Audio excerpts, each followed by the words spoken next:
homes have been left in disrepair. These men have paid their debt to society, including former gang member Hasan Smith, who spent 27 years in prison for killing a man.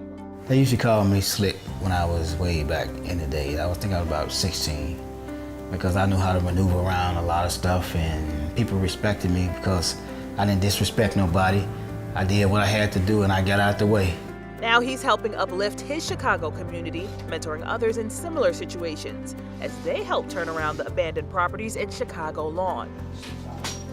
Well, I just feel like I spent a lot of my time doing the wrong things. Hasan and his wife Mary bought an abandoned home in that neighborhood and spent the year fixing it up.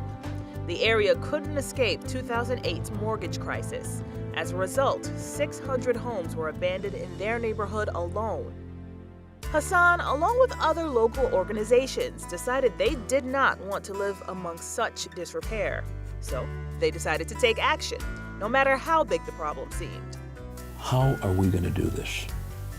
Are we skilled in being able to address this issue at its magnitude?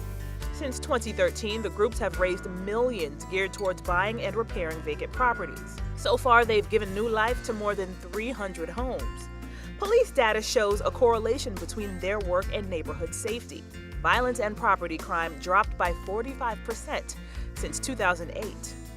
And now other Chicago neighborhoods are starting to take note. And volunteers, revitalizing their community, one nail at a time. We gotta take that nail out, bro. For InsideEdition.com, I'm Stephanie Officer.